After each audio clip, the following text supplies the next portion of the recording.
Alright,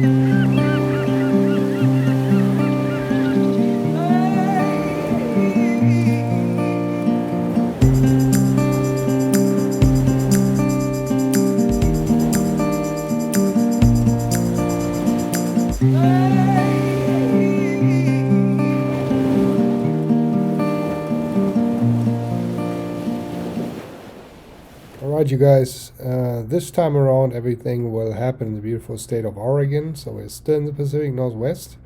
As you probably recall from last episode when I was talking about my very first sailboat, the Oregon 37, I had that up here in Olympia in Washington, at the very end of the Puget Sound, moored right here in this spot, here in that marina. And I basically sailed that boat in the lower Puget Sound, as I told you last time, and then when I sold it about, I don't know, I want to say maybe 6 months later, next spring, I looked at Craigslist a lot because I really missed having a sailboat. It really got me hooked, and I stumbled over a Cape Dory 25 that I found on Craigslist. And that boat was moored here in the Multnomah Channel. So this is the Columbia River here that basically, as you probably know, is a state line between Washington and Oregon, and then there's Sauvie Island, and around Sauvie Island goes Multnomah Channel, and there is a pretty cool little marina, and I found my boat right there. So, come on now, where is it? Oh, it's lost here. Yeah, so there were lots of people living on the Multnomah Channel on these floating houses, and my boat was moored, I want to say right here. I think that was a slip. So all my adventures took me up the Multnomah Channel around Sauvie Island and then into the Columbia River. And I basically sailed the Columbia River all the way from Portland, so I was down here in that area down to the marinas here on the Columbia, and then all the way up the Columbia into the Columbia River Delta up to the Astoria Bay. Not over the bar into the mighty Pacific. That would have been a little bit too much back then, but up to this area roughly. So it was beautiful sailing, lots of places to hide, and lots of places to hang out for an overnighter. It was really cool. Like for instance this here. Check this out. That was awesome. Like a little atoll almost, like a little island, and you could sail into the island or actually motor from here out into the island and then drop a hook here and hang out overnight or so. So there was plenty of places like that and beautiful beaches, and I sailed the entire summer basically up and down the Columbia River, and well, I can tell you it was at times quite challenging. It's actually not that easy. The Columbia is a pretty big river with challenging conditions at times. So here it is. When I purchased the boat, she was already in the water and somewhat ready to go, despite her fouled engine.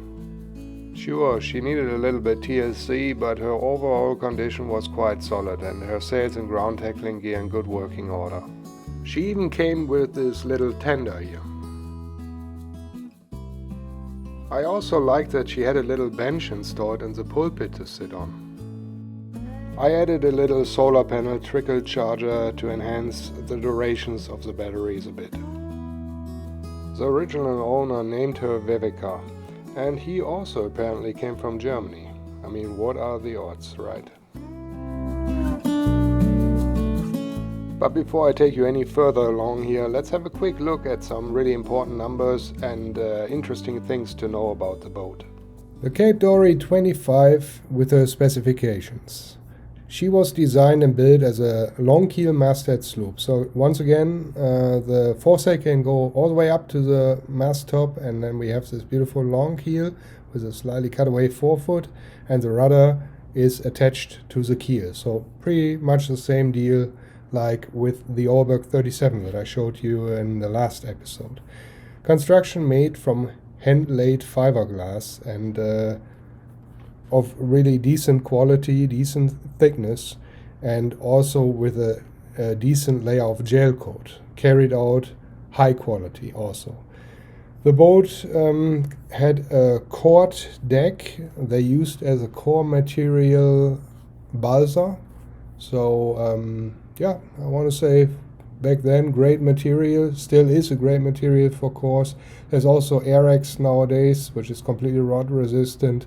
But balsa was certainly way level up from just using marine plywood as a core material. So very strong deck, very rigid, and then the hull deck joint was glued together with a semi-flexible putty and here and there fastened where tensions go through and so on. But unfortunately not completely consequently machine bolted every couple of inches. That would have been really great, but yeah, the chemical bond is extremely strong, and as far as I know, they're not coming apart. I never had an issue with that. So first build 1973, and mine was, by the way, in 1974, if I recall that correctly, and one of the very early models. And last build up to 1982. And there were 845 made by Cape Dory Yachts in the United States, and the designer was George Stadel. Oh, before I forget to mention it, actually, the Cape Dory 25 started out as a Greenwich 24. That's a boat here to the right hand side, and to the left hand you can see the 25.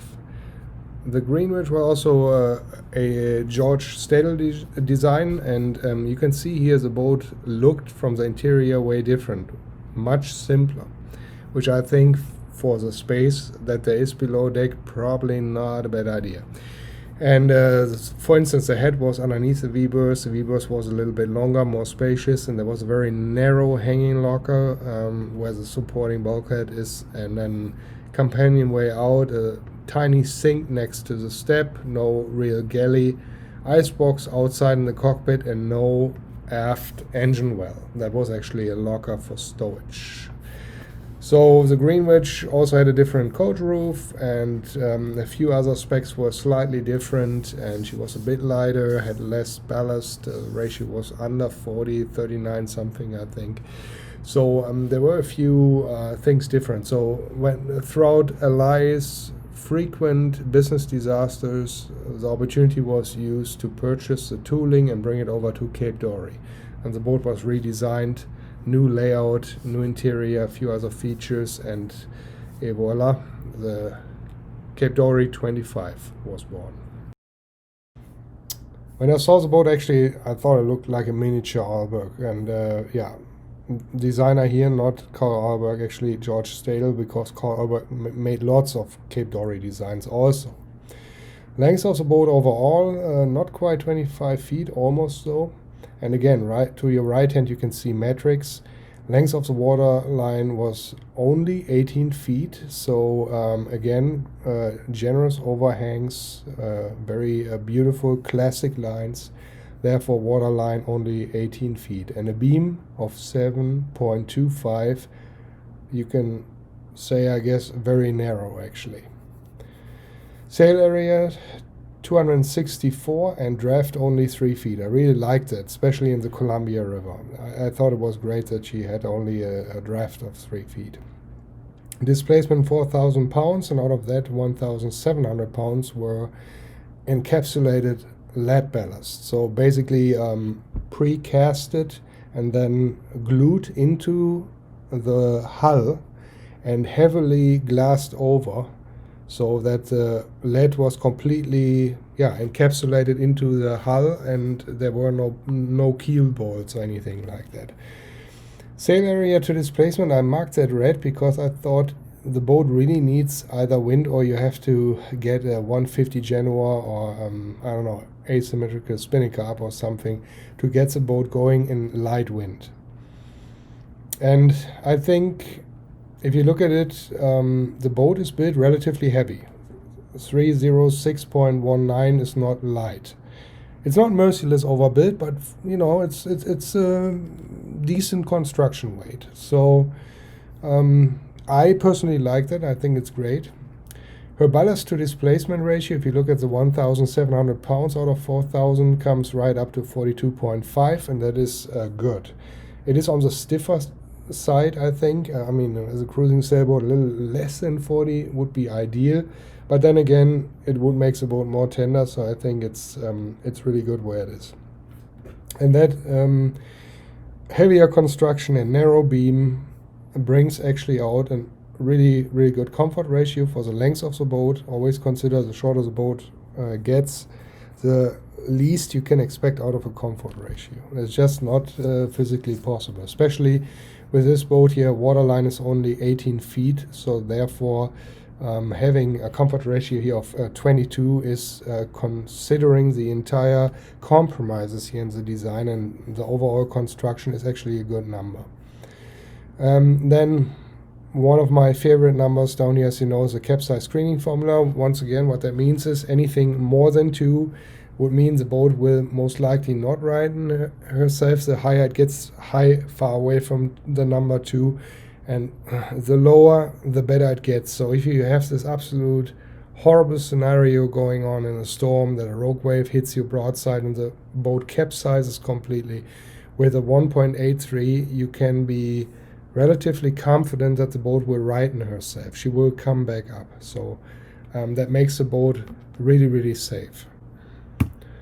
Here to the right hand side, I put up the 25D. This is not the Cape Dory 25. That's the Cape Dory 25 that I had. Also, please pay attention here to the port lights. The earlier models had different port lights than the one that you see here on this picture. Is one of the later ones. They had 3 bronze port lights on each side of the boat, so 6 total that you could open up for better ventilation. That was a later feature on the boat. And in 1981, the Cape Dory 25D for diesel, I believe, was introduced. And he, as a designer, actually was Carl Alberg. And it's a totally different boat. It has nothing to do with George Stadle's 25. The boat is about 1,000 pounds heavier, deeper, wider, and the overall layout of the boat is also completely different. As you can see, starting bow to stern, you can see here she has storage up front, and then a big head where you would normally expect a V-berth, and then you have the salon area, L-shaped galley, a pilot berth, and the cockpit moves further aft also because she has an inboard diesel. Again, I cannot say much about the boat, never owned it, never saw it. I just want you guys to know it's out there. So when I'm talking right now about the 25, Cape Dory 25, that is a George Stadle design, not Carl Alberg's 25D. That came out later. So looking at the Cape Dory 25 from stern to bow, you can see the first 2 feet here from stern were used to create an outboard well that had enough space to have a decent sized outboard engine in there. You could technically go up to 15 horse, but I think that was back then with smaller designs. Nowadays they make them so fancy and so bulky that you will not fit them in there anymore. Back then it worked actually out, and I think mine came with a Honda 4-stroke 8 horsepower, and that kind of died on me. It was done. The former owner had the engine in there since forever in the water, and it rotted away. So I replaced it with a 6 horsepower Tohatsu 1-cylinder, and it was sufficient to push the boat. However, that outboard well here, you can, first of all, you can place 2 gasoline tanks in there, so plenty of fuel on board. And it's nice that you have nothing really below deck, because later models also had here an inner liner, so it would seal that completely off from the boat, from the rest of the boat, that you have no dangerous gasoline fumes going down below. I think with the older models that wasn't quite sealed off, but I, to be 100% honest with you, can't remember that completely correctly. Yes, so I want to say sealed off. You had to leave, however, the lid open, otherwise you would suffocate the engine. It wouldn't get enough oxygen and die on you. Also, because it's mounted behind the rudder, moving backwards, that boat will go wherever it wants. It goes basically with a prop walk, but not, your rudder is completely inefficient. You can do and try whatever you want, it will not work. You can try to gain momentum, then go back to neutral, and then you can use the rudder once the prop efficiency is gone and the boat just uses rest momentum. That might work actually. Just as a little tip if you want to try that. I just pushed mine out and then forward gear and went off. So the bench is cockpit length, I think 7 or 6.5 or 7 feet. I think long enough. You can lay down in there. plenty big enough, and later models had a decent bridge deck here. Mine didn't have that. The early models had a lower companionway entrance, so when the going got a little rough, I had to put the first board in for safety. The lockers and storage underneath the benches were sufficient, I think. That was good. And Tiller went through the cockpit floor direct down to the rudder. She had a lot of teak, like teak cockpit combings, and then the tow rail was made from teak, and there was also a rub rail, and then all the handles on deck were also made from teak. Stepping down into the boat, you can see the galley. Basically, you step onto the icebox that would fold open. There was an icebox under that step that I believe drained into the bilge, if I recall that correctly. And then you would have to port a sink, and to starboard a 2-burner stove. And then behind that, shelves. And 2 berths where you would lay basically with your feet underneath parts of the galley to make it fit. My early model didn't have that design. I had actually here a settee arrangement where you sit basically vis-a-vis, so to speak, and in the middle it would be a table that you could lower to make a wider berth, and then on the other side the regular berth. And that was the below deck arrangement that I had on my early 1974 model. I think that went away later on. You could only have the 2 berths here, which is actually, I think, also better because anything else was too cramped. Moving forward in the boat to port, you have the head compartment, and I can tell you that was super snug. I mean, that was 1.5 feet wide between those 2 bulkheads, the supporting bulkhead and the other one here. And I was back then 200 pounds, 205 pounds, and I'm 6 feet tall. So if I had to go to use the toilet, the head, man, that was quite something, I can tell you. It was really tight. It felt like kind of like this, I guess.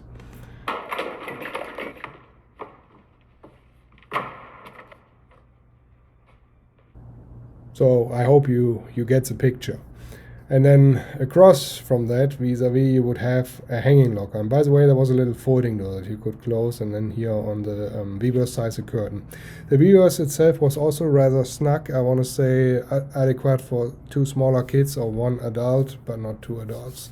It wasn't long enough, and was also kept relatively narrow, and getting into it also was quite a yoga performance in my opinion. And then forward there would be the chain locker for the anchor chain, and that is basically the boat. So forward under the V-berth also you would have the water tank, and then I think if you would have a holding tank, that would have been behind the toilet.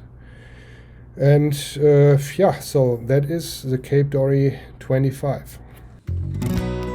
Well, I hope that wasn't too confusing, but the history behind the boat is quite elaborate. After I had the new engine installed, I was ready to load her up, cast the lines, and sail off into a summer full of adventures. Turned out the 6 horsepower Tohatsu engine was a good choice and sufficient to push the boat up to hull speed, even against the current of the Multnomah Channel. Once again, I was a very happy boat owner. I learned this summer a lot on the Cape Dory 25, sailing up and down the Columbia River. She taught me a lot of very important lessons about sailing and sailboats. First and foremost, she made me understand that you don't need necessarily a big sailboat to go out on big adventures. And that her overall design is much more important than her length on deck when it comes to the question how capable a boat is. Also, that running aground is really not cool, and if it should happen to you, that you would probably be very happy to be on a long keel boat where the rudder is protected by the keel. Let's have a quick chat about her sailing characteristics.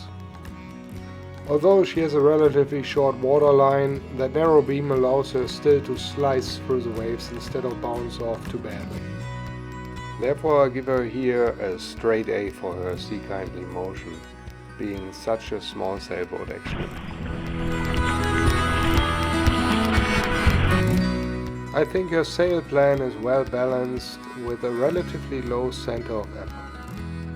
That, in combination with her 42% plus ballast to displacement ratio, allows her to sail relatively stiff. There are plenty of these longitudinal river docks out there, and although that boat didn't come with a roller furling jib, I had her to a point where I could dock under sails and took off without even using the engine much. If I wanted to cook something down there, I would have either to sit in front of the stove or stand upright in the companionway. And that is right there my only major complaint about the boat. I know people say it makes you humble, but at least 5 foot of headroom would have been nice. It turned out that the Columbia River was a very kind teacher to me. Beside all the fun that I had, I learned a lot about sailing in variable winds, relatively high waves and strong currents. And most importantly, I came to understand that sailing to me is all about that totally uncompromised feeling of freedom.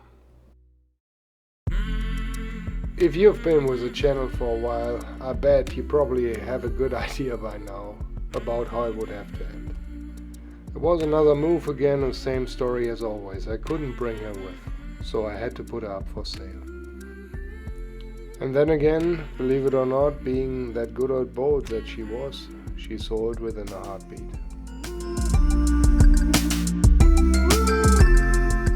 We hope you enjoyed today's episode, and if you did so, please be so kind, give us a like, that goes a long way. Or even better yet, subscribe to our channel.